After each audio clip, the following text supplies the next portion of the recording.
Welcome to another movie plot and enjoy the memories. We open on a rainy night with soldiers transporting a top-secret chemical called trioxin.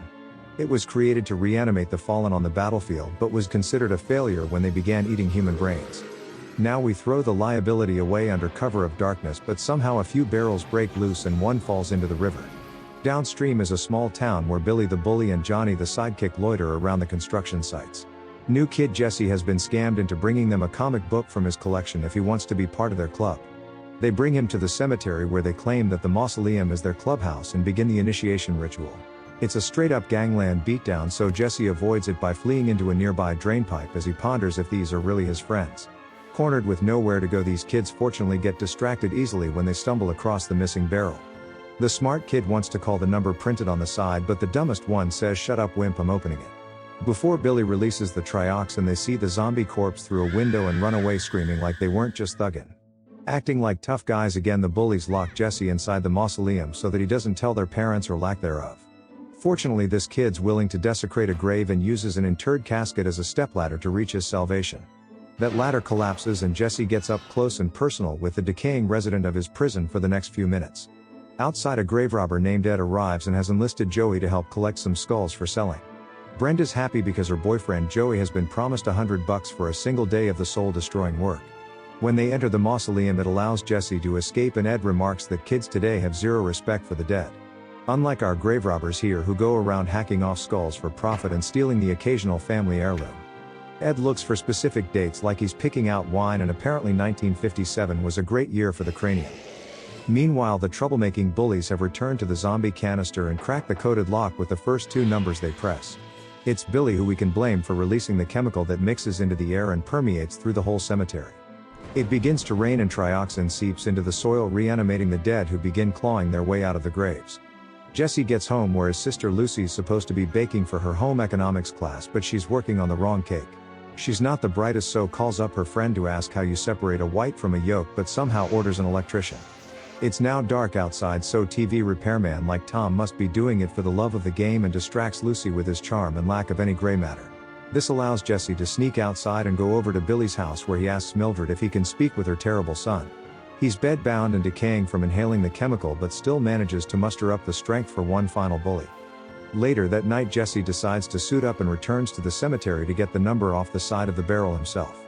He quickly writes it down before the tar-covered zombie that escaped from the barrel scares him away.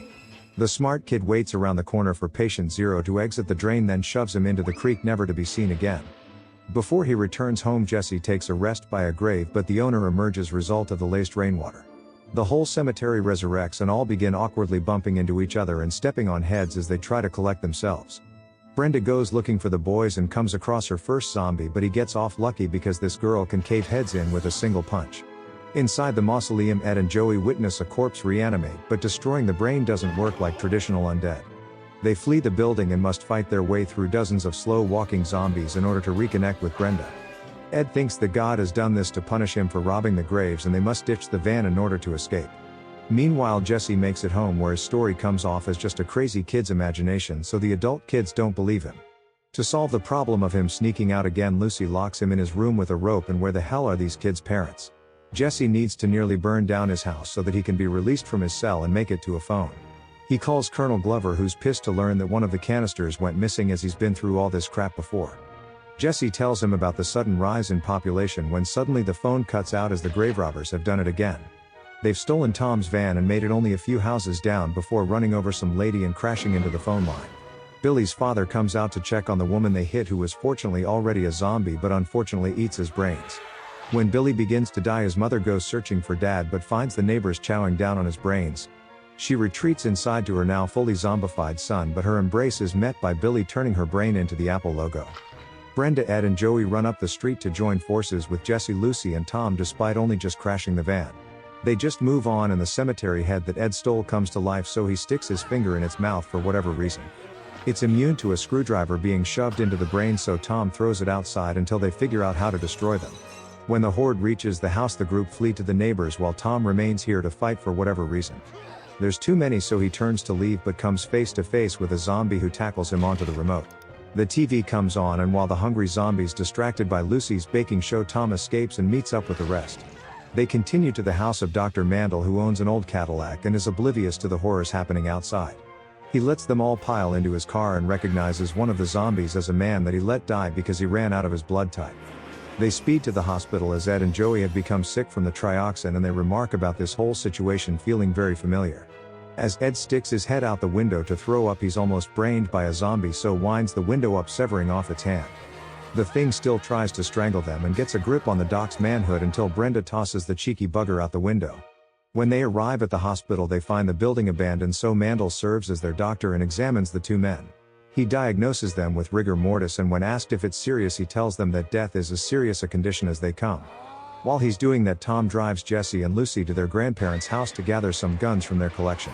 The sister is apparently a junior champion shooter, while Jesse is only allowed a rifle for rats, but today gets the revolver. When they return to the hospital, Mandel suggests they bag up Joey and Ed because that's what you do with dead people.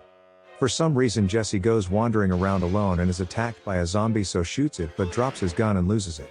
The thing keeps coming at him when Lucy arrives just in time to blow the zombie in half, and the legs just walk away. The top half still walks on its hands and is immune to Joey's bullets, who rips its arm off trying to keep it away from Jesse. The kid hits a steam vent, causing the soft tissue to melt away from the zombie, allowing them all to escape from the hospital. Ed knocks out the doctor to prevent being bagged up and joins Joey and Brenda as they take the car and leave the others. They come across soldiers and try to tell them about the infection, but Ed has completely transformed and kills one of them. Upon realizing that they can't kill him with bullets, the other soldiers get in their Jeep and run away, while Brenda does the same with Joey. It isn't long before her boyfriend goes through the same transformation, so she pulls over and runs away screaming. She flees into a church where Joey follows, shouting that he loves her and wants to eat her brain before anyone else does.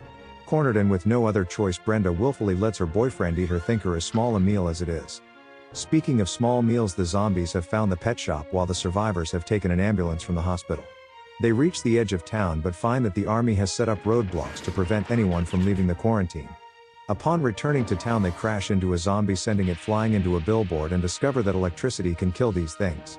Devising a plan to destroy them all at once, the group go to a meat packing facility to steal as much beef brains as they can. They drive down Main Street, throwing bait out the back of a truck, luring all of the zombies to the power station. A large fence gate keeps the horde at bay while the group lay out power lines in preparation of them breaking through. Eventually, Zombie Billy leaps the fence to unlock it from the inside, as he's somehow smarter dead than he was alive.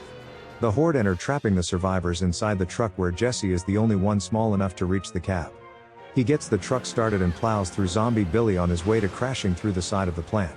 The kid survives, so he chases Jesse onto a catwalk, but before he can eat his brains, has a screwdriver shoved into his big mouth. Jesse manages to activate the trap, electrocuting all of the zombies before they can rip their way through the back of the truck. All of them die except for Billy, who returns and tries to kill Jesse again but is kicked into a transformer and fried. Mandel was inside drinking his whiskey this whole time and not helping with the plan, and now invites everyone to breakfast as they depart. As the army arrive to torch the remaining undead, the survivors listen to an inebriated Mandel waffling on. Ever seen a grown man drunk? And the movie ends.